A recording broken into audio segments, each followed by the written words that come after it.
Assalamualaikum dan selamat sejahtera. Hari ini kita akan belajar kata sendi nama dan kata arah. Tajuk kita ialah cergas dan cerdas. Objektif pembelajaran, pada akhir pengajaran dan pemudahcaraan, murid dapat memahami dan menggunakan 6 kata sendi nama dan 5 kata arah dengan betul mengikut konteks. Apa itu kata sendi nama? Kata sendi nama ialah kata yang digunakan untuk menyambungkan frasa nama dengan kata atau frasa-frasa dalam ayat. Contoh, dari digunakan di hadapan frasa nama yang menunjukkan tempat, arah atau waktu. Kata sendi nama daripada digunakan di hadapan frasa nama yang menyatakan punca bagi manusia, binatang, benda dan untuk perbandingan. Kata sendi nama ke digunakan di hadapan frasa nama yang menunjukkan tempat, arah tuju atau waktu. Mari kita lihat contoh ayat bagi ketiga-tiga kata sendi nama ini dalam jadual yang dipaparkan berikut. Bagi kata sendi nama dari, contoh ayat ialah Lisa berasal dari Kedah. Kata sendi nama daripada, contoh ayat mencegah lebih baik daripada mengubat. Kata sendi nama ke, contoh ayatnya ialah Faris berjoging dari hadapan rumahnya hingga ke taman permainan. Ini merupakan contoh kata sendi nama yang lain, iaitu di, kepada dan pada. Kata sendi nama di digunakan untuk tempat atau arah. Contoh ayatnya, Sarah bersenam setiap pagi di taman rekreasi. Kata sendi nama kepada pula digunakan untuk orang yang dituju. Contoh ayatnya, pengacara itu mengucapkan terima kasih kepada tetamu yang hadir. Kata sendi nama pada digunakan untuk menunjukkan tempat bagi perbuatan atau menunjukkan keterangan waktu.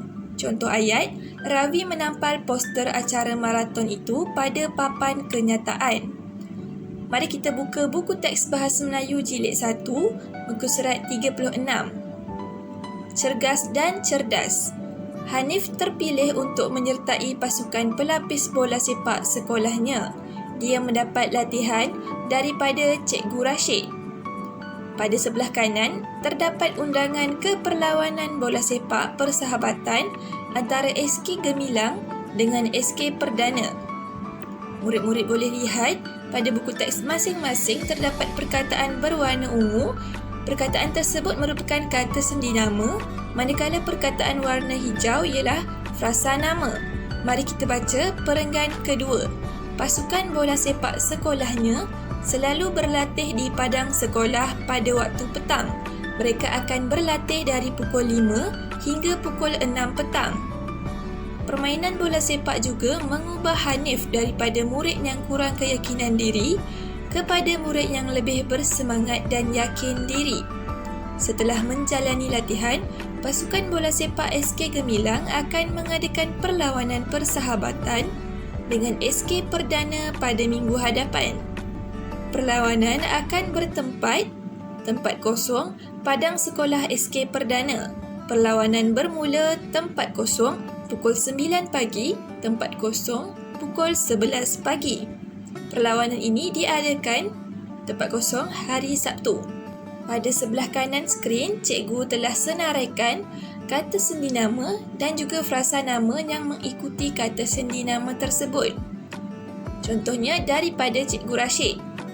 Itu kata sendinya ialah daripada. Di padang sekolah, kata sendinya ialah di. Pada waktu petang, kata sendinya ialah pada. Dari pukul 5, kata sendinya dari. Hingga pukul 6, kata sendinya hingga. Daripada murid, kata sendinya daripada. Kepada murid, kata sendinya kepada. Sekarang mari kita sama-sama lengkapkan perenggan yang terakhir. Perlawanan akan bertempat di padang sekolah SK Perdana. Perlawanan bermula dari pukul 9 pagi hingga pukul 11 pagi. Perlawanan ini diadakan pada hari Sabtu. Seterusnya, mari kita lihat latihan dalam buku aktiviti Bahasa Melayu Jilid 1, muka surat 44. Arahannya, bulatkan kata sendi nama yang betul. Ini merupakan dialog antara Cikgu Hafizi dengan Saiful berkenaan Chin Lon.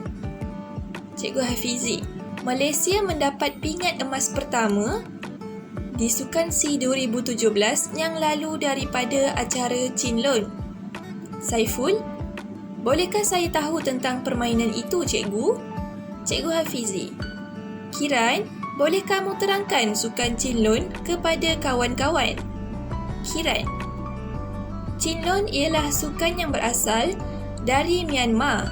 Chin Lon mula diperkenalkan sejak Sukan SEA Myanmar pada tahun 2013.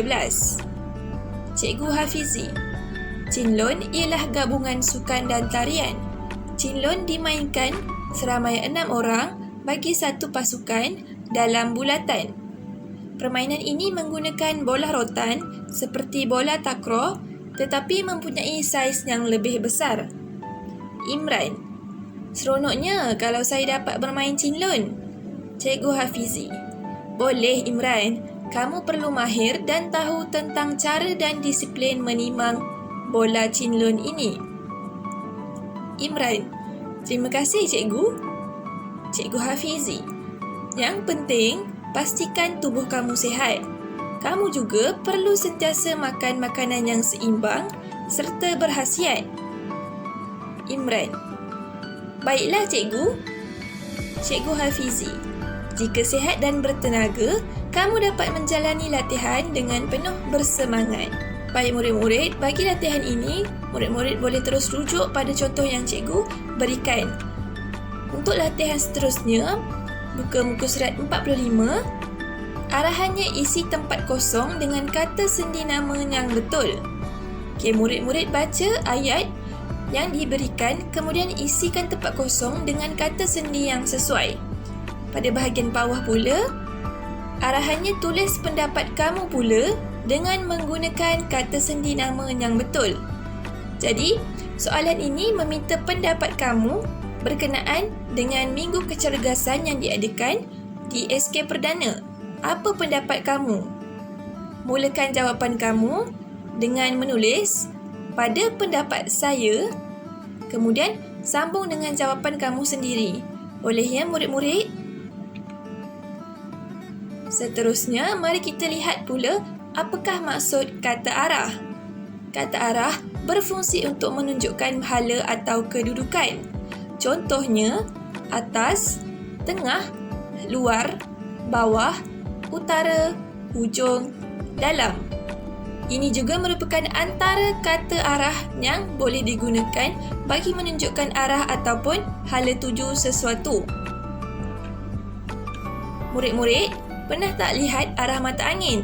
Arah mata angin yang utama terdapat 4, iaitu utara, timur, selatan dan barat. Kebiasaannya, arah mata angin digunakan untuk menunjukkan hala tuju dan digunakan dalam peta.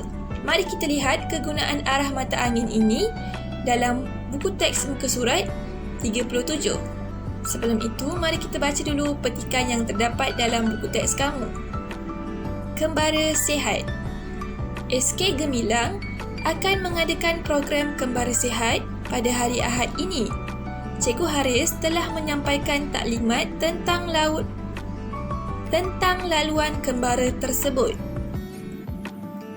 Bermula dari hadapan pagar sekolah, kamu perlu berlari sejauh 100 meter hingga simpang 3. Belok ke kiri menuju ke arah utara dan teruskan berjalan laju sejauh 100 meter lagi.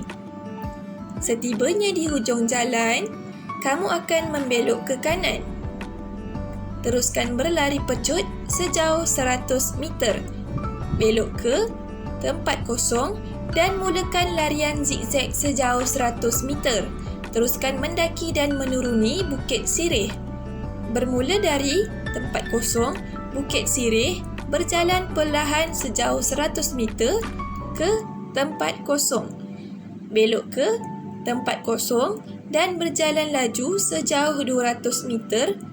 Belok ke tempat kosong dan berlarilah hingga garisan penamat. Di bahagian kanan, murid-murid boleh lihat kata arah yang cikgu dah senaraikan daripada perenggan yang kita baru baca tadi. Ada berapa kata arah yang ditunjukkan di situ? Ada 5, iaitu hadapan, kiri, utara, hujung dan kanan. Mari lihat dengan lebih jelas lagi. Murid-murid nampak tak kotak yang berwarna merah yang cikgu tunjukkan di dalam peta itu? Itu merupakan arah mata angin. Huruf U tu merujuk kepada utara. Jadi, di bawah utara ialah selatan. Di bahagian kanan utara ialah timur. Di bahagian kiri utara pula ialah barat. Murid-murid boleh rujuk balik arah mata angin yang cikgu paparkan sebelum ni. Jadi, berpandukan dengan arah mata angin dan peta yang disediakan, mari kita lengkapkan tempat kosong dengan kata arah yang sesuai. Setibanya di hujung jalan, kamu akan membelok ke kanan. Teruskan berlari pecut sejauh 100 meter. Belok ke kiri dan mulakan larian zigzag sejauh 100 meter. Teruskan mendaki dan menuruni Bukit Sirih. Bermula dari bawah Bukit Sirih, berjalan perlahan sejauh 100 meter ke utara. Belok ke kiri dan berjalan laju sejauh 200 meter. Belok ke kiri dan berlarilah hingga garisan penamat. Baik murid-murid, tadi kita dah tengok contoh kata arah dan juga maksud kata arah. Sekarang, murid-murid cuba pula buat latihan pada buku aktiviti yang sama, muka surat 46. Arahannya, senaraikan barang kebersihan diri mengikut kedudukan arah. Soalan pertama, tulis objek di hadapan Alia. Jadi murid-murid tengok apakah objek yang berada di hadapan Alia. Yang kedua, apakah objek di belakang Alia. Yang ketiga, senaraikan objek di kanan dan kiri Alia. Yang keempat, di manakah Alia berdiri. Yang kelima, murid-murid perlu rujuk arah mata angin. Boleh lihat di bahagian belah kanan, dia telah menunjukkan arah utara di mana. Murid-murid perhatikan ya. Soalannya, apakah objek di utara, di barat, di timur dan di selatan Alia? Cikgu bagi jawapan untuk arah utara. Objek yang terdapat di arah utara Alia ialah ubat gigi dan berus gigi. Jadi murid-murid cuba pula untuk barat, timur dan selatan. Okey murid-murid, selamat mencuba latihan yang cikgu telah terangkan tadi. Tahniah dan terima kasih kerana berjaya menghadiri kelas pada hari ini. Assalamualaikum. Bye-bye.